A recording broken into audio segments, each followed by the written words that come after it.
वर्णिवेश रमणीय दर्शनम मंदहास रुचिराननाम्बुजं पूजितं सुरु नरोत्तमैर्मुदा धर्मनंदनमहं विचिन्तये।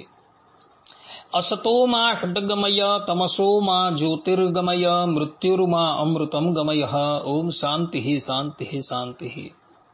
अस्मद्गुरु समारंभां नाथयामून मध्यमां लक्ष्मी वल्लभ पर्यंतां वंदे गुरु परंपरा। આજની જ્ઞાન સભાની અંદર પધારનારા બધા જ ભગવદ ભક્તોને વેદાંતાચાર્ય પુરાણ ઇતિહાસાચાર્ય મેં ફિલોસોફી શાસ્ત્રી રાકેશભાઈના હેતપૂર્વક જય સ્વામિનારાયણ। ભક્તો, આજની આ જ્ઞાન સભાની અંદર આપણે બધા ભગવાન સ્વામિનારાયણે લખેલી શિક્ષાપત્રીના 52, 53 અને 54માં શ્લોકની સ્પષ્ટતા શ્રવણ કરશું તો બધા જ શ્રોતાગણો આ પ્રવચન એકાગ્ર મને કરીને શ્રવણ કરે। તો ભગવાન સ્વામિનારાયણ શિક્ષાપત્રીના 52માં, 53માં અને 54માં શ્લોકમાં પોતાના સમસ્ત આશ્રિતોને આજ્ઞા કરતા કહે છે કે કર્તવ્યમ ઉર્ધ્વપુંડ્રમ ચ પુંબીરેવ ચંદ્રકમ કાર્ય સદ્વા નારીભિર ભાલે કુંકુમચંદ્રકઃ પુંડ્રમ વા ચંદ્રકો ભાલે ન કાર્યો મૃતનાથયા મનસા પૂજનમ કાર્યમ તત કૃષ્ણસ્ય ચાખિલૈઃ પ્રણમ્ય રાધા કૃષ્ણસ્ય લેખ્યાર્ચામ તથા આદરાત શક્ત્યા જપિત્વા તન્મંત્રમ કર્તવ્યમ વ્યવહારિકમ।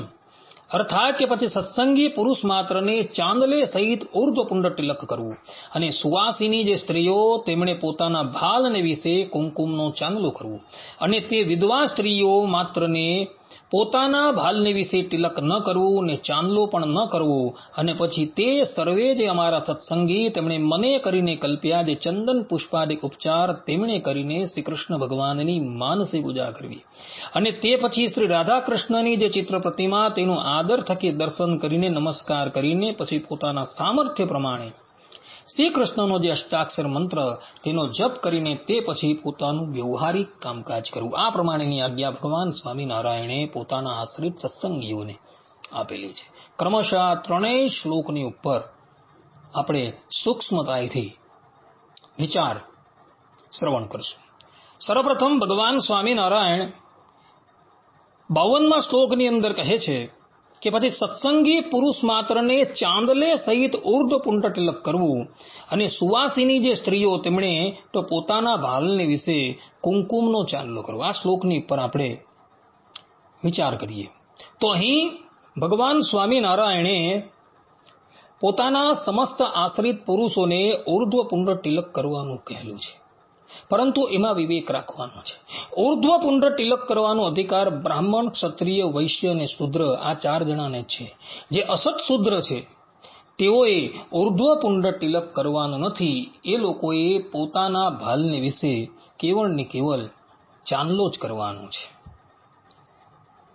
ભગવાન સ્વામિનારાયણે અહીં લલાટ છે, હૃદય છે, જમણી બાજુ અને ડાબી બાહુ પર 4 ઠેકાણે ઉર્ધ્વપુંડ તિલક કરવાનું કહેલું છે। સત્સંગી જીવનના 4th પ્રકરણના 46માં અધ્યાયની અંદર ભગવાન સ્વામિનારાયણ કહે છે કે શરીરના 4 સ્થાનોમાં ભગવાનનું ધ્યાન કરતા થકા આ ઉર્ધ્વપુંડ તિલક કરવાનું છે। તેમાં લલાટમાં ઓમ શ્રી વાસુદેવાય નમઃ, હૃદયમાં ઓમ શ્રી સંકર્ષણાય નમઃ, દક્ષિણ બાહુમાં ઓમ શ્રી પ્રદ્યુમ્નાય નમઃ અને વામ બાહુમાં એટલે કે ડાબી ભુજા પર ઓમ શ્રી અનિરુદ્ધાય નમઃ આ મંત્રનું ઉચ્ચારણ કરતા થકા આ ઉર્ધ્વપુંડ તિલક કરવાનું છે। કોઈ ભગવદ ભક્તના મનની અંદર એવી જિજ્ઞાસા થાય કે આ 4 ઠેકાણે ઉર્ધ્વપુંડ તિલક કેમ કરવાનું છે, તો એનું કારણ આપતા ભગવાન સ્વામિનારાયણ સત્સંગી જીવનના 4th પ્રકરણના 46માં અધ્યાયના 73માં શ્લોકની અંદર કહે છે કે શરીર રક્ષકાહ સર્વે ધ્યાયિતાન તાપ શાંતયે। અર્થાત કે શરીરની રક્ષા અને ધ્યાન કરનારાઓના તાપની શાંતિ કરવાને અર્થે આ 4 ઠેકાણે ઉર્ધ્વપુંડ તિલક કરવાનું છે। આ પ્રમાણે ભગવાન સ્વામિનારાયણે સત્સંગી જીવનની અંદર કહેલું છે। ભગવાન સ્વામિનારાયણ સત્સંગી જીવનના 4th પ્રકરણના 46માં અધ્યાયના 76 થી લઈને 79માં શ્લોકમાં પુરુષ માત્રએ ઉર્ધ્વપુંડ તિલક કેવું કરવું અને કેવું ન કરવું તેનું વર્ણન કરતા કહે છે કે પુંડ્રમ ઉર્ધ્વમ સમમ સૌમ્યમ કનિષ્ઠા અંગુલિવત સ્મૃતમ રોજુ દંડાકૃતિ શુભમ તર્જન્ય કાર્યમેવ તત। અંગુલ્યા તિલકમ કર્તુમ ન ભવેદ યશ દક્ષતા સશલાકાદિના કુર્યાદ યથા તત્સ્યાત સુશોભનમ વર્તુલમ તિર્ગચ્છિદ્રમ હૃષ્વમ દીર્ઘમ તતમ તનુ વક્રમ વિરૂપમ વક્રાગ્રમ છિન્ન મૂલમ પદચ્યુતમ અશુભ્રમ વૃક્ષમારક્તમ જલે દ્રષ્ટ્વા ચ યત્કૃતમ વિગંધમ અવશય્યમ ચ પુંડ્રમ માહુર અનર્થકમ.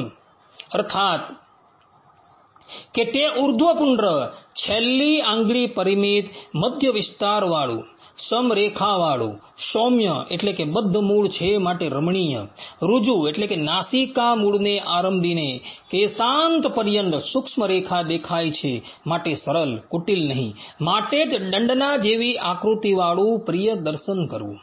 તે વળી તર્જની આંગળી વડે જ કરવું. જેને તર્જની આંગળી વડે તિલક કરવાની અભ્યાસ કુશળતા ન હોય તેણે સળી આદિ વડે જે રીતે સુશોભિત થાય તે રીતે ઉક્ત આકૃતિવાળું તિલક કરવું. આ પ્રમાણેનું તિલક કરવાની આજ્ઞા ભગવાન સ્વામિનારાયણે પોતાના આશ્રિતોને આપેલી છે. હવે ભગવાન સ્વામિનારાયણ કેવું ઉર્ધ્વપુંડ્ર તિલક ન કરવું તેનું વર્ણન કરતા કહે છે કે વર્તુળ એટલે કે ગોળ ઉર્ધ્વાકૃતિય રહિત ન જ કરે તથા ઉર્ધ્વ કરેલું પણ વાંકા ભાવને પામેલું, અંદર છિદ્ર રહિત, અલ્પ એટલે બહુ નાનું, દીર્ઘ નાસિકાના અગ્રને આરંભીને કેશાંત સુધી બહુ લાંબુ કરેલું, તત એટલે કે બહુ પહોળું, તનુ એટલે કે અત્યલ્પ પહોળું, વક્ર એટલે કે સમરેખાએ રહિત હોવાથી લગાર વાંકું, વિરૂપ એટલે કે વિકૃત રૂપ ભયંકર, વક્રાગ્ર એટલે મૂળમાં થોડી પહોળાઈવાળું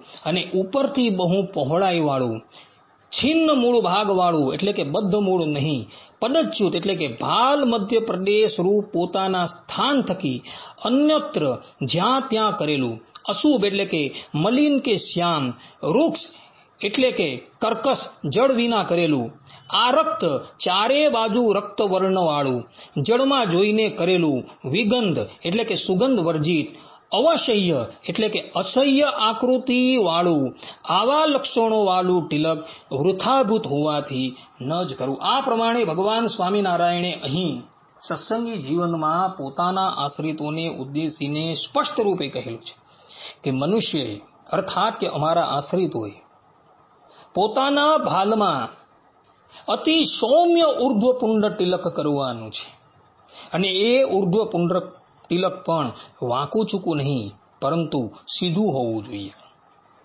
ભયંકર દેખાતું હોય એવું ઉર્ધ્વપુંડ્ર તિલક કરવાનું નથી. એટલે ભગવદ ભક્તોએ આ વાત જે છે એ ખાસ આત્મસાત કરવા યોગ્ય છે. ઉર્ધ્વપુંડ્ર તિલક હંમેશા સૌમ્ય જ કરવાનું છે એવું ભગવાન સ્વામિનારાયણ અહીં સત્સંગી જીવનના ચતુર્થ પ્રકરણના 46મા અધ્યાયના 76 થી લઈને 79મા શ્લોકની અંદર કહી રહ્યા છે. અહીં કોઈક વ્યક્તિ એવી શંકા કરે કે પુરુષોની પેઠે સ્ત્રીઓને પણ જપ પૂજાદીનો અધિકાર છે અને જપ પૂજાદીના અંગપણે ઉર્ધ્વપુંડ્ર પણ અપેક્ષિત છે, પરંતુ ભગવાન સ્વામિનારાયણે તો અહીં ઉર્ધ્વપુંડ્ર તિલક કરવાની સધવાઓને ના પાડી છે, તો તેનું શું? તો આ પ્રમાણેની કોઈ શંકા કરે તો એને કહેવાનું કે સધવા નારીઓએ કેવળ કુંકુમનો ગોળ ચંદ્રક જ પોતાના ભાલની અંદર કરવાનો છે, પરંતુ ઉર્ધ્વપુંડ્ર તિલક કરવાનું નથી. પુરુષની પેઠે એણે લલાટ આદિ 4 સ્થાન પર ક્યારેય પણ ઉર્ધ્વપુંડ્ર તિલક કરવાનું નથી, કારણ કે એવો વિધિ શાસ્ત્રોની અંદર બતાવવામાં આવેલો નથી. ભૃગુ ઋષિ ભૃગુ સંહિતાની અંદર કહે છે કે લલાટે કુંકુમમ નાસા ભૂષણમ કરકંકણમ કંઠસૂત્રમ સસધવા દૂરયેન કદાચન. અર્થાત કે સધવા સ્ત્રીઓએ કપાળમાં કુંકુમનો ચાંદલો કરવો, નાસિકામાં ઘરેણું રાખવું, હાથમાં કંકણ પહેરવા અને ગળામાં કંઠસૂત્ર એટલે કે મંગલસૂત્ર પહેરવું. સધવા સ્ત્રીઓએ આટલી વસ્તુ ક્યારેય પોતાના શરીર ઉપરથી દૂર ન કરવી. આ પ્રમાણે ભૃગુ ઋષિએ સધવા નારીઓને આટલી વસ્તુ પોતાના શરીરની ઉપર ધારણ કરી રાખવી એવી આજ્ઞા આપેલી છે. સધવા નારીઓએ પોતાના ભાલ પ્રદેશમાં કુંકુમનો ગોળ ચાંદલો કરવાનો છે, પરંતુ આળો ચાંદલો નથી કરવાનો. કારણ કે આળો ચાંદલો જે છે એ ત્રિપુંડની નિશાની છે. એટલે સધવા નારીઓએ પોતાના ભાલ પ્રદેશમાં કેવલ ને કેવલ કુમકુમનો ગોળાકાર ચાંદલો જ કરવાનો છે. વિધવા નારીઓએ તો પોતાના શરીરની ઉપર કોઈ પણ સ્થાને નથી તિલક કરવાનું કે નથી ચાંદલો કરવાનો, કારણ કે ચાંદલો જે છે એ અલંકારની અંદર આવે છે અને વિધવાને અલંકાર જે છે એ વર્જ્ય છે. અહીં શ્લોક 52માં એટલે કે મૂળ શ્લોકમાં કર્તવ્યમ ઉર્ધ્વપુંડ્રમ ચ, અહીં ભગવાન સ્વામિનારાયણે ચકારનો પ્રયોગ કરેલો છે અને ચકાર દ્વારા ભગવાન સ્વામિનારાયણ એવો સંકેત કરી રહ્યા છે કે ઉર્ધ્વ પુંડ્ર તિલક કર્યા પછી ભક્તજને શિખાબંધન પણ કરવી જોઈએ. શિખાબંધનનો મંત્ર શાસ્ત્રોની અંદર બતલાવવામાં આવેલો છે. એ મંત્રનો ઉચ્ચારણ કરતા થકા શિખાબંધન કરવાની છે. એ મંત્ર આ પ્રમાણે છે: ચિદ્રૂપિણી મહામાયે દિવ્ય તેજ સમન્વિતે તિષ્ઠ દેવી શિખા મધ્યે તેજો વૃદ્ધિમ કુરુષ્વતે. આ પ્રમાણેના મંત્રોનો ઉચ્ચારણ કરી શિખાબંધન કરવાની છે. મનુ મહારાજ મનુસ્મૃતિની અંદર કહે છે કે સ્નાને દાને જપે હોમે સંધ્યાયામ દેવતાર્ચને શિખા ગ્રંથિ સદા કુર્યાદ ઇત્યેતન મનુરબ્રવીત. અર્થાત કે સ્નાન, દાન, જપ, હોમ, સંધ્યા, દેવપૂજન આદિ સમસ્ત ધાર્મિક કાર્યોમાં શિખામાં ગ્રંથિ બાંધવાનું વિધાન છે. જે પણ કોઈક મનુષ્ય શિખાની અંદર ગાંઠ નથી મારતો અને શિખાની અંદર ગાંઠ માર્યા વગર વૈદિક કે પૌરાણિક કર્મ કરે છે, એના એ બધા જ કર્મ ફલદાયી થતા નથી. જેમ કે કાત્યાયન સ્મૃતિની અંદર કહ્યું છે કે સદોપવીતા ભાવ્યમ સદા બદ્ધ શિખેન ચ વિશિખો વ્યુપવીતશ્ચ યત કરોતિ ન તત કૃતમ. અર્થાત કે દ્વિજોએ યજ્ઞોપવીત હંમેશા ધારણ કરવું જોઈએ તથા શિખામાં ગ્રંથિ એટલે કે ગાંઠ લગાવવી જોઈએ. જનોય અને શિખા ધારણ કર્યા વિના જે પણ ધર્મ કાર્ય કરવામાં આવે છે તે ફલદાયક થતા નથી. આ પ્રમાણે કાત્યાયન ઋષિએ અહીં સ્પષ્ટ રૂપે કહેલું છે કે શિખામાં ગાંઠ માર્યા વગર જે પણ કંઈક કર્મ કરવામાં આવે છે એ ફલદાયી થતા નથી. માટે બધા જ ભગવદ્ ભક્તોએ શિખા અવશ્ય રાખવાની છે અને શિખામાં ગાંઠ પણ અવશ્ય મારવાની છે. શિખા ધારણ કરવાનો અધિકાર ચારેય વર્ણના મનુષ્યને છે. બ્રાહ્મણ છે, ક્ષત્રિય છે, વૈશ્ય છે, શૂદ્ર છે. એ ચારેય વર્ણના મનુષ્ય. 53મા શ્લોકમાં ભગવાન સ્વામિનારાયણ કહે છે કે પુંદ્રમ વા ચંદ્રકો ભાલે ન કાર્ય મૃતનાથયા મનસા પૂજનમ કાર્યમ તતઃ કૃષ્ણસ્ય ચાખિલૈહિ. અર્થાત કે તે વિધવા સ્ત્રીઓ માત્રને પોતાના ભાલને વિશે તિલક ન કરવું ને ચાંદલો પણ ન કરવો અને પછી તે સર્વે જે અમારા સત્સંગી તેમણે મને કરીને કલ્પ્યા જે ચંદન પુષ્પાદિક ઉપચાર તેમણે કરીને શ્રી કૃષ્ણ ભગવાનની માનસી પૂજા કરવી. આ પ્રમાણે ભગવાન સ્વામિનારાયણ અહીં પોતાના સમસ્ત આશ્રિત એવા સ્ત્રી હોય, પુરુષ હોય, ત્યાગાશ્રમી હોય કે ગ્રહસ્થાશ્રમી, એ બધા જ સત્સંગીઓને માનસી પૂજા કરવાની આજ્ઞા આપે છે. માનસી પૂજા કેવી રીતના કરવી એની પણ સંપૂર્ણ વિધિ ભગવાન સ્વામિનારાયણે ગધડા અંત્યના 23મા વચનામૃતની અંદર બતાવેલી છે.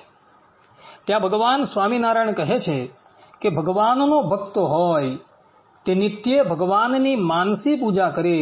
તે માનસી પૂજા કરવાની એમ વ્યક્તિ છે જે ઉનાળો, શિયાળો ને ચોમાસું એ 3 ઋતુને વિશે નોખી નોખી માનસી પૂજા કરવી. તેમાં ઉનાળાના 4 મહિના સુધી તો એમ પૂજા કરવી જે સારું ટાઢું સુગંધિમાન પવિત્ર જળ હોય તેણે કરીને ભગવાનને પ્રથમ નવડાવવા ને પછી ધોયેલો ધોળો ખેસ સુંદર ઝીણો ને ઘાટો હોય તે પહેરવા આપવું ને પછી સુંદર આસન ઉપર વિરાજમાન એવા જે ભગવાન તેના અંગ અંગ વિશે સુંદર મલ્યાગર ચંદન ઘસીને વાડકામાં ઉતારી રાખ્યું હોય તે ચર્ચવું.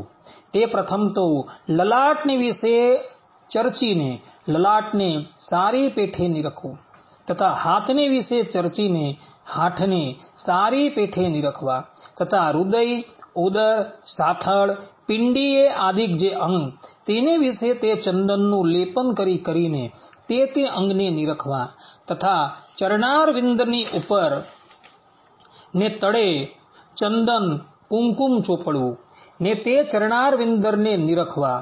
પછી મોગરા, ચમેલી, ગુલાબ, ચંપો એ આદિક જે સુગંધિમાન પુષ્પ તેના હાર તથા કંકણ, બાજુબંધ, ટોપી આદિક જે સુગંધિમાન પુષ્પ તેના હાર તથા કંકણ, બાજુબંધ, ટોપી એ આદિક જે આભૂષણ તે પુષ્પોના પહેરાવવા. અને મોગરાના પુષ્પ જેવું ઢોળું ને ઝીણું ને બહુ ભારે નહીં એવું વસ્ત્ર મસ્તકને વિશે ધરાવવું તથા ધોળી, ઝીણી ને હલકી એવી જે સુંદર પછેડી તે ઓઢાડવી. પછી તે ભગવાનને મળવું ને 1 વાર મળવું, 2 વાર મળવું, જેવું પોતાને હેત ઉપજે તેમ મળવું તથા ભગવાનના ચરણારવિંદ પોતાની છાતીમાં લેવા તથા મસ્તક ઉપર ધારવા અને તે મળવે કરીને ભગવાનના અંગનું ચંદન પોતાના અંગમાં વળગે તથા ભગવાનના ચરણારવિંદર ને પોતાની છાતીમાં ને મસ્તક ઉપર ધાર્યા હોય તેણે કરીને જે કુમકુમ વળગે તથા પુષ્પના હારના ચિહ્ન ઇત્યાદિ જે પોતાના અંગમાં વળગે તેને ધારવું. કહેતા એમ જાણવું જે ભગવાનનું પ્રસાદી ચંદન, કુમકુમ ને હાર તે મારા અંગમાં અડિયા છે. અને શિયાળાના 4 મહિના સુધી તો એમ પૂજા કરવી જે પ્રથમ તો ભગવાનને ઊને જલે કરીને નવડાવવા ને પછી ધોળો ખેસ પહેરવા આપવો ને પછી ઢોલિયા ઉપર મખમલનું ગાદરું પાથરીને તે ઉપર ધોળો ઓછાડીને તે ઉપર ભગવાનને બિરાજમાન કરવા ને પછી સુરવાળ પહેરાવો તથા ડગલી પહેરાવવી તથા સોનેરી તારવાળો ભારે કુસુંબી રેંટો મસ્તકે બંધાવો તથા કેડિયે ભારે રેંટો બંધાવો તથા ખભે ભારે રેંટો ધરાવવો તથા હીરા, મોતી, સુવર્ણ, લાલના જે ભાતના ઘરેણા તે અંગને વિશે ધરાવવા તથા મોતીની માળા પહેરાવવી અને વસ્ત્ર પહેરાવીને તથા આભૂષણ પહેરાવીને ભગવાનના જે તે અંગ તેને સારી પેઠે નિરખવા અને ભગવાનના લલાટને વિશે 1 કુમકુમનો ચાંદલો કરવો અને ચોમાસાના 4 મહિના સુધી એમ પૂજા કરવી જે જાણીએ ભગવાન કઈક ગામથી આવ્યા છે ને ધોળા વસ્ત્ર સર્વે પલળી ગયા છે અથવા નદીએ પરમહંસે સહિત નાવા પધાર્યા હતા ત્યાંથી પલળીને આવ્યા છે. પછી તે પલળેલા જે વસ્ત્ર તેને ઉતારીને સર્વ કસુંબલ વસ્ત્ર પહેરાવવા અને લલાટને વિશે પીળું જે કેસર ચંદન તેનું લેપન કરવું અને ઉનાળો હોય ત્યારે ચોગાન જાયગામાં તથા ફૂલવાડીમાં ભગવાન બિરાજમાન છે એવી રીતે ભગવાનને ધારવા અને શિયાળો ને ચોમાસું હોય ત્યારે કોઈક સારી મેડીની ઉપર ભગવાન બિરાજમાન છે અથવા ઘરને માહેલી કોરે બિરાજમાન છે એવી રીતે ભગવાનને ધારવા અને ભગવાનને જમવા કઈ વસ્તુ આપવી તો જે ભક્ષ્ય, ભોજ્ય, લેહ્ય, ચોસ્ય પોતાના મનમાં ખાવાને ગમતી હોય તેવા ભગવાનને અર્થે ચિંતવવા અને તેવા ભગવાનને ન ભાવતા હોય તો પણ પોતાને ગમતા જ ભોજન ભગવાનને અર્થે ચિંતવવા અને બીજા જે ધૂપ, દીપ, આરતી એ આદિક ઉપચાર તે યથા યોગ્ય ભગવાનને અર્પણ કરવા. એવી રીતે 3 ઋતુમાં ભિન્ન ભિન્ન પૂજા કરે તો ભક્તને ભગવાનને વિશે હેતની વૃદ્ધિ થાય છે ને તેના જીવને બહુ સમાસ થાય છે. માટે જેણે આ વાત સાંભળી છે તે રાખજો ને નિત્ય આવી રીતે ભગવાનની માનસી પૂજા કરજો ને આવી વાત અમે કોઈ દિવસ કરી નથી. આ પ્રમાણે ભગવાન સ્વામિનારાયણે અહીં ગઢડા અંત્યના 23મા વચનામૃતમાં ભગવાનના ભક્તએ માનસી પૂજા કેવી રીતના કરવી તેની રીત બતાવેલી છે. તો ભગવાન સ્વામિનારાયણે જે પ્રમાણે માનસી પૂજા કરવાનું કહ્યું છે એ પ્રમાણે માનસી પૂજા કરવાની છે. જે લોકો ભગવાન સ્વામિનારાયણે બતાવેલી રીત અનુસાર માનસી પૂજા કરે છે તેને ભગવાનને વિશે હિતની વૃદ્ધિ થાય છે એવું ભગવાન સ્વામિનારાયણ પોતાના સ્વમુખે કહે છે. શ્રીમદ ભાગવતના 4th સ્કંદના 8મા અધ્યાયના 50મા શ્લોકમાં નારદજી કહે છે કે પદભ્યામ નખમણિ શ્રેવ્યા વિલસદ્ભ્યામ સમર્ચતામ રુત પદ્મકર્ણિકાડિશ્યમ આક્રામ્યાત્મન્યવસ્થિતમ. અર્થાત કે જે લોકો પ્રભુની માનસી પૂજા કરે છે તેમના અંતકરણમાં ભગવાન હૃદય કમળની કર્ણિકા પર પોતાના નખ મણિમંડિત મનોહર ચરણ કમળોને સ્થાપિત કરીને બિરાજે છે. કહેવાનું તાત્પર્ય એ છે કે એક વખત જો ભગવાનનો ભક્ત માનસી પૂજા કરે તો એના હૃદયની અંદર પરબ્રહ્મ પરમાત્મા મૂર્તિમાન આવીને બિરાજમાન થઈ જાય છે. માટે ભક્તો ભગવાનની પરમ પ્રેમપૂર્વક માનસી પૂજા કરો અને આ માનસી પૂજાની અંદર પણ ભગવાન ભક્તએ આપેલી બધી જ સામગ્રીને પ્રેમપૂર્વક ગ્રહણ કરે છે. આ સંબંધમાં 1-2 દ્રષ્ટાંતો અવલોકન કરવા યોગ્ય છે. જેમ કે ભગવાન સ્વામિનારાયણના અનન્ય આશ્રિત એવા પર્વતભાઈ એક સમયે ભગવાનની માનસી પૂજા કરતા હતા. ચોમાસાનો સમય હોવાથી એક સ્થાનમાં બેસી માનસી પૂજા થઈ શકે એમ ન હોવાથી પર્વતભાઈ ખેતરમાં સાથી હાંકતા હાંકતા ભગવાનની માનસી પૂજા કરવા લાગ્યા.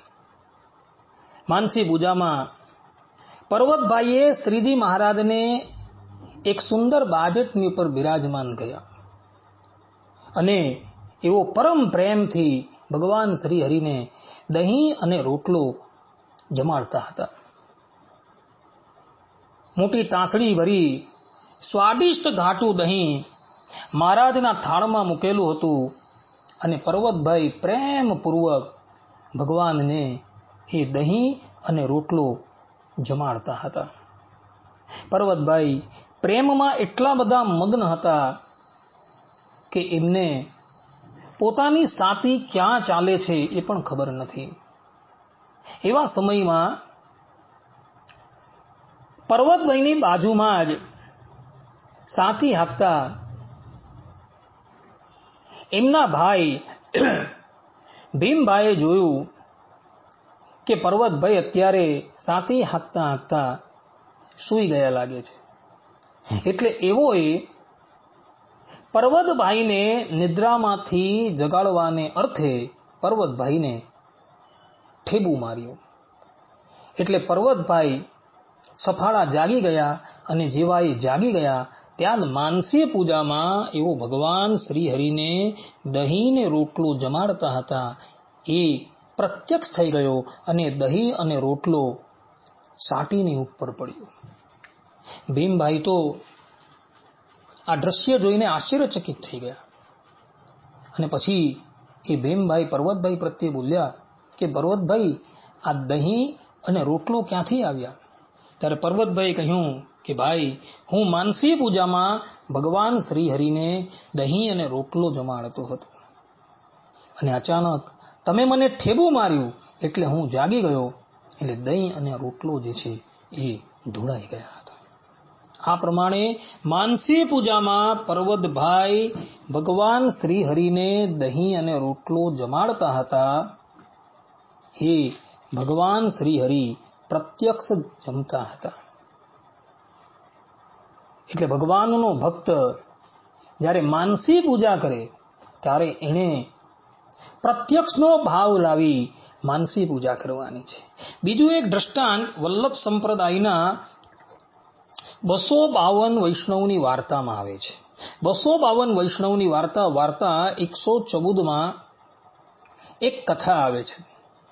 વાત એવી હતી કે આચાર્ય વલ્લભ સ્વામીના પુત્ર વિઠ્ઠલનાથજીનો એક સેવક જે જ્ઞાતિએ કરીને વણિક હતો. આ વણિક અતિશય કૃપણ હોવાથી વિઠ્ઠલનાથજીએ તેને માનસી સેવા કરવાની આજ્ઞા આપી. એક દિવસની વાત હતી. આ વણિક માનસી પૂજામાં ભગવાનને માટે ખીર બનાવતો હતો. ખીર તૈયાર થઈ ગઈ એટલે તેમાં બુરું નાખતો હતો. તેમાં બુરું વધુ પડી ગયું એટલે પોતાના કૃપણ સ્વભાવને વશ થઈ એ ખીરમાંથી બુરું પાછું કાઢવા તૈયાર થયો. ત્યાં જ ભગવાન શ્રી હરિએ એનો હાથ પકડી લીધો અને હાથ પકડી ભગવાન શ્રી હરિ એના પ્રત્યે બોલ્યા કે આમાં ક્યાં તારી ગાંઠનું ખર્ચ થાય છે કે પાછું કાઢે છે? આ તો મનથી સમર્પિત કરવાનું છે. આ પ્રમાણે જ્યારે ઠાકોરજીએ કહ્યું એટલે પેલો વાણિયો જે છે એ શરમાઈ ગયો હતો. કહેવાનું તાત્પર્ય એ છે કે ભક્તો માનસી પૂજામાં પણ પરબ્રહ્મ પરમાત્મા ભક્તએ આપેલી બધી જ વસ્તુ પ્રેમપૂર્વક ગ્રહણ કરતા હોય છે. માટે માનસી પૂજા પ્રેમપૂર્વક કરજો, જેથી કરીને તમારી સામગ્રી પણ પરબ્રહ્મ પરમાત્મા પ્રેમપૂર્વક ગ્રહણ કરશે. આ પ્રમાણે ભક્તો શિક્ષાપત્રીના 53મા શ્લોકમાં ભગવાન શ્રી હરિએ પોતાના આશ્રિતોને માનસી પૂજા કરવાની કહી છે તેની ચર્ચા પૂર્ણ થાય છે. હવે આપણે 54મા શ્લોકની વાત કરીએ. તો 53મા શ્લોકની અંદર ભગવાન સ્વામિનારાયણે પોતાના સમસ્ત આશ્રિતોને મનઃકલ્પિત ઉપચાર દ્વારા શ્રી કૃષ્ણ ભગવાનની માનસી પૂજા કરવાની આજ્ઞા આપેલી છે. અને હવે આ 54મા શ્લોકની અંદર ભગવાન સ્વામિનારાયણ પોતાના સમસ્ત આશ્રિતોને બાહ્ય પ્રતિમામાં વિવિધ ઉપચારોથી શ્રી કૃષ્ણ ભગવાનની પૂજા કરવાની આજ્ઞા આપતા કહે છે કે પ્રણમ્ય રાધા કૃષ્ણસ્ય લેખ્યાર્ચામ તથા આદરાત શક્ત્યા જપિત્વા તન્મંત્રમ કર્તવ્યમ વ્યવહારિકમ. અર્થાત કે તે પછી શ્રી રાધા કૃષ્ણની જે ચિત્ર પ્રતિમા તેનો આદર થકી દર્શન કરીને નમસ્કાર કરીને પછી પોતાના સામર્થ્ય પ્રમાણે શ્રી કૃષ્ણનો જે અષ્ટાક્ષર મંત્ર તેનો જપ કરીને તે પછી પોતાનું વ્યવહારિક કામકાજ કરવું. ભગવાન સ્વામિનારાયણના કહેવાનું તાત્પર્ય એ છે કે અમારા આશ્રિતોએ પ્રતિદિન પોતાની મર્યાદાનું ઉલ્લંઘન નહીં કરીને અવશ્યપણે શ્રી કૃષ્ણ ભગવાનનું પૂજન કરવાનું છે. અને આ જ વાત સત્સંગી જીવનના ચતુર્થ પ્રકરણના 52મા અધ્યાયના પહેલા અને બીજા શ્લોકની અંદર પણ ભગવાને કરે. ત્યાં પણ ભગવાન સ્વામિનારાયણ પોતાના સમસ્ત આશ્રિતોને આજ્ઞા આપતા કહે છે કે સામાન્યમ સવિશેષામ વા દીક્ષામ ઉદ્ભવ વર્તમની પ્રાપ્તા યે તૈહિ પ્રતિદિનમ કાર્યમ શ્રી કૃષ્ણ પૂજનમ દીક્ષિતૈર ઉદ્ધવાચાર્યાત શ્રી કૃષ્ણસ્યાખિલૈરપી પ્રતિમા નિત્ય પૂજાयै ગ્રહિતવ્યા યથા રુચિ. અર્થાત કે આ ઉદ્ધવ સંપ્રદાયમાં આચાર્ય શ્રી થકી સામાન્ય દીક્ષા કે વિશેષ દીક્ષાને પામ્યા હોય તેમણે સર્વે પણ પોતપોતાના મનને પ્રિય એવી ભગવાન શ્રી કૃષ્ણની પ્રતિમા ચિત્રની, ધાતુની કે પાષાણ આદિમાંથી કોઈ પણ શ્રી કૃષ્ણની પ્રતિમા ઔદ્ધવીય આચાર્ય થકી અર્થાત કે ઉદ્ધવ સંપ્રદાયના આચાર્ય થકી ગ્રહણ કરી પ્રતિદિન પ્રેમપૂર્વક પૂજા કરી. ભગવાન સ્વામિનારાયણે અહીં સ્પષ્ટ રૂપે કહેલું છે કે ઉદ્ધવ સંપ્રદાયના જે આચાર્ય છે એ આચાર્ય થકી જ પ્રતિમા ગ્રહણ કરવાની છે ને પછી જ એનું પૂજન કરવાનું છે. બજારમાં મળતી હોય એ પ્રતિમા ઘરે લાવી સીધા જ એની પૂજામાં પ્રવૃત્ત થવાનું નથી, પરંતુ એ પ્રતિમા આચાર્ય શ્રીને અર્પણ કરવાની છે અને પછી આચાર્ય પોતાના કરકમલો દ્વારા જે પ્રતિમા તમને આપે તેની જ પૂજા કરવાની છે એવું ભગવાન સ્વામિનારાયણ અહીં કહી રહ્યા છે. એમાં પણ ખાસ ધ્યાન રાખવાનું છે. ચિત્ર પ્રતિમા હોય તેની અંદર આવાહન વિસર્જન કરવાનું છે. આવાહન મંત્ર છે કે ઉત્તિષ્ઠ ઉત્તિષ્ઠ ગોવિંદ, ઉત્તિષ્ઠ ગરુડધ્વજ, ઉત્તિષ્ઠ કમલાકાંત, ત્રૈલોક્યમ મંગલમ કરું. આગચ્છ ભગવાન દેવ સ્વસ્થાનાથ પરમેશ્વર, અહમ પૂજા કરિષ્યામિ સદાત્મ સન્મુખો ભવ. આ પ્રમાણેનો આવાહન મંત્રનો ઉચ્ચારણ કરીને ભગવાનને બોલાવવાના છે અને પછી ભગવાનના પૂજનનો પ્રારંભ કરવાનો છે અને પછી ઠાકોરજીનું વિસર્જન પણ કરવાનું છે. વિસર્જન મંત્ર છે સ્વસ્થાનાથ ગચ્છ દેવેશ પૂજા માદાય મામકીમ ઇષ્ટકામ પ્રસિદ્ધ્યર્થે પુનરાગમનાય. જો આ પ્રમાણે વિસર્જન મંત્રનું ઉચ્ચારણ કરી ભગવાનને પુનઃ પોતાના સ્થાનની ઉપર મોકલી દેવાના છે. એટલે ચિત્ર પ્રતિમામાં આવાહન વિસર્જન મંત્રનું ઉચ્ચારણ કરવાનું છે, પરંતુ શાલિગ્રામ શિલા હોય, ધાતુ કે પાષાણની પ્રતિમા હોય, તેની અંદર ક્યારેય પણ આવાહન વિસર્જન કરવાનું નથી. કારણ કે શાલિગ્રામની અંદર તો ઠાકોરજીનું સાન્નિધ્ય અખંડ જ હોય છે, અને ધાતુ છે, પાષાણ છે, એની અંદર ઠાકોરજીને આવાહન કરીને આચાર્ય શ્રી તમને જે પ્રતિમા પૂજવા માટે આપે તે આવાહન કાયમ જ રહેતું હોવાથી એની અંદર વિસર્જન કરવાનું નથી. ભક્તો, ઠાકોરજીની ચિત્ર પ્રતિમાનું પૂજન કરવા માટે તમે બેસો ત્યારે આવાહન મંત્ર અવશ્ય બોલવો જોઈએ. કારણ કે આવાહન મંત્રનું ઉચ્ચારણ કરવાથી જ ઠાકોરજી તમારી સેવામાં આવશે, અન્યથા તમારી સેવામાં આવશે નહીં. આ સંબંધમાં અક્ષરાનંદ સ્વામીની વાર્તા, જૂની આવૃત્તિ વાર્તા 636માં એક ચરિત્ર આવે છે. વાત એવી હતી કે એક સમયની વાત હતી, સદગુરુ ગોપાળાનંદ સ્વામી બોટાદ પધારેલા હતા. પ્રાતઃકાલે ઠાકોરજીની સેવા પૂજા કર્યા બાદ સ્વામી ઠાકોરજીના દર્શન કરવાને અર્થે તથા સંતોના દર્શન કરવાને અર્થે મંદિર જતા હતા. અને મંદિર જતા જતા માર્ગમાં શિવલાલભાઈનું ઘર આવ્યું. ગોપાળાનંદ સ્વામી શિવલાલભાઈના ઘરે આવે છે તે વખતે શિવલાલભાઈ ઠાકોરજીની સેવા કરતા હતા. એમના પિતાશ્રી ભગાદોશી ઉપસ્થિત હતા. ત્યારબાદ સ્વામીજી એમના ઘરે થોડીવાર બિરાજમાન થાય છે અને પછી મંદિર જવા નીકળે છે. શિવલાલભાઈને ખબર પડી કે અમારા ગુરુદેવ અમારા ઘરે પધારેલા હતા, એટલે એવો સેવા પૂજા પૂર્ણ કરી સ્વામીના દર્શન કરવાને અર્થે મંદિરે આવે છે. સ્વામીના દર્શન કરી એમને વંદન કરી એમની સમીપમાં બેસે છે. ત્યારે સદગુરુ ગોપાળાનંદ સ્વામી કહે છે કે શિવલાલભાઈ, તમે શું કરતા હતા? ત્યારે શિવલાલભાઈએ કહ્યું કે સ્વામી, અમે ઠાકોરજીની સેવા કરતા હતા. ત્યારે ગોપાળાનંદ સ્વામીએ કહ્યું કે શિવલાલભાઈ, અમે તો તમારી સેવામાં ઠાકોરજીના દર્શન જ ન કર્યા, તમે આવાહન મંત્ર બોલેલા? ત્યારે શિવલાલભાઈ કહે છે કે ના સ્વામી, હું આવાહન મંત્ર બોલેલો. ત્યારે સ્વામી બોલ્યા કે શિવલાલભાઈ, હવેથી જ્યારે તમે સેવા કરવા માટે બેસો ત્યારે આવાહન મંત્રોનું ઉચ્ચારણ અવશ્ય કરજો. આવાહન મંત્ર તમે બોલશો તો ઠાકોરજી તમારી સેવાની અંદર પધારશે. સ્વામીની વાત સાંભળી શિવલાલભાઈએ કહ્યું કે ભલે સ્વામીને. પછી શિવલાલભાઈ શેઠ નિત્ય ઠાકોરજીની સેવા કરવા માટે બેસે ત્યારે આવાહન મંત્ર તથા વિસર્જન મંત્રોનું ઉચ્ચારણ કરીને ઠાકોરજીની સેવામાં પ્રવૃત્ત થાય. શિવલાલભાઈનો ભાવ એટલો બધો અદ્ભુત હતો કે એમના બોલાવવાથી ઠાકોરજી એમની સેવામાં આવતા હતા. અને શિવલાલભાઈ જે પણ કંઈક વસ્તુ પ્રેમથી ભગવાનને અર્પણ કરે, બધી જ વસ્તુ ભગવાન શ્રી હરિ પ્રત્યક્ષ ગ્રહણ કરતા હતા. આ બધી જ વસ્તુ શિવલાલભાઈને દેખાય નહીં, પરંતુ નિત્ય એમની સેવામાં ઠાકોરજી પધારે છે તો એના દર્શન કરવાને અર્થે એક રામાનુજાનંદ નામના સ્વામી શિવલાલભાઈના ઘરે આવતા હતા. અને શિવલાલભાઈ જે પણ કંઈક વસ્તુ અર્પણ કરે એ ભગવાન શ્રી હરિ પ્રગટ થઈને ગ્રહણ કરે, એ બધું જ પેલા સ્વામીને દેખાતું હતું.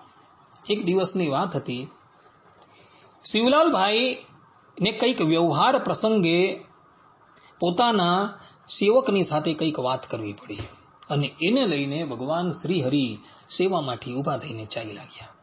ભગવાન શ્રી હરિ જતા રહ્યા એટલે રામાનુજાનંદ સ્વામી પણ ઊભા થઈને ચાલી લાગ્યા. ત્યારબાદ ઝટપટ શિવલાલભાઈ સેવા પૂર્ણ કરી મંદિર આવ્યા અને સ્વામી પ્રત્યે બોલ્યા કે સ્વામી, તમે આજે અમારી અધૂરી સેવામાંથી જ ઊભા થઈને કેમ ચાલ્યા ગયા? ત્યારે સ્વામી બોલ્યા કે ભક્તરાજ, અમે તમે વિવિધ પ્રકારના ઉપચારોથી જે ઠાકોરજીની સેવા કરો છો એના દર્શન કરવા નથી આવતા, પરંતુ તમે એ ઉપચારો ભાવપૂર્ણ રીતે ભગવાન શ્રી હરિને અર્પણ કરો છો અને ભગવાન શ્રી હરિ તમારી પૂજામાં બેઠા થકા એ બધા જ ઉપચારો ગ્રહણ કરે છે. તેના દર્શન કરવા માટે અમે આવીએ છીએ. પરંતુ તમે આજે કોઈક વ્યવહારિક કામ સંબંધમાં પોતાના સેવકની સાથે બોલ્યા એટલે ઠાકોરજી ઊભા થઈને ચાલ્યા ગયા. ઠાકોરજી જતા રહ્યા પછી અમારે બેસીને શું કામ?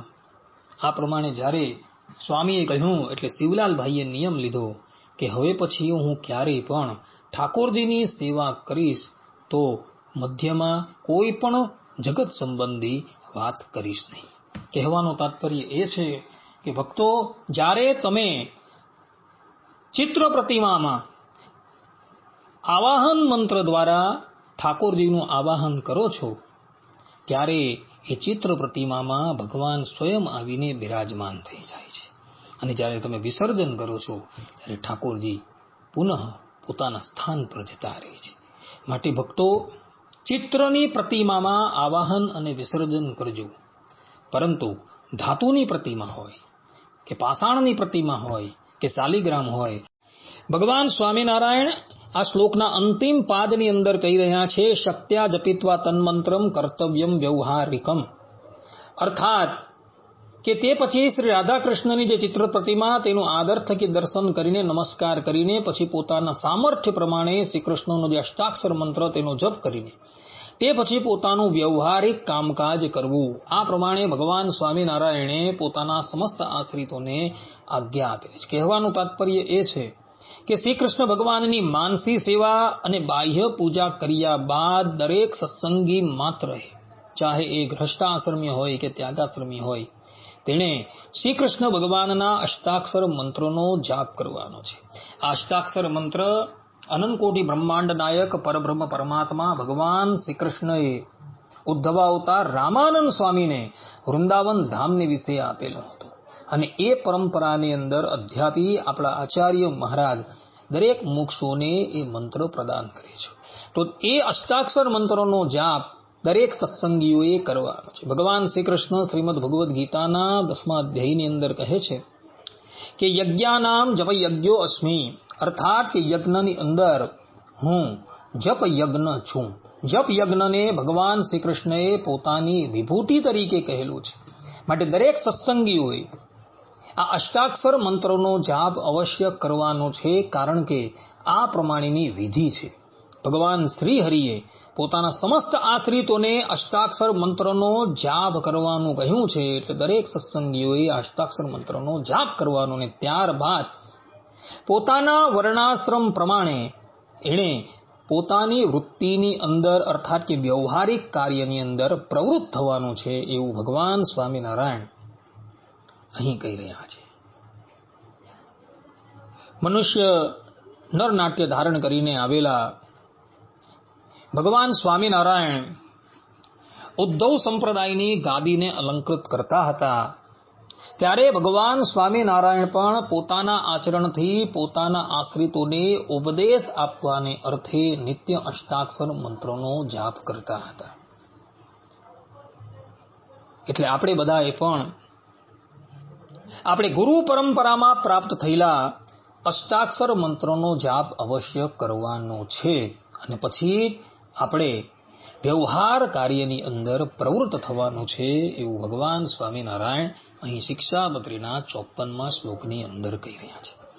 આ પ્રમાણે ભક્તો, શિક્ષાપત્રીના 52, 53 અને 54મા શ્લોકની ચર્ચા હું પૂર્ણ કરું છું અને સાથે સાથે મારી વાણીને પણ હું વિરામ આપું છું. સર્વે સંતુ નિરામયઃ, સર્વે સુખીનો ભવંતુ, સર્વભદ્રાણિ પશ્યન્તુ, મા કશ્ચિદ દુઃખ ભાગ ભવેત. અસ્તુ. જય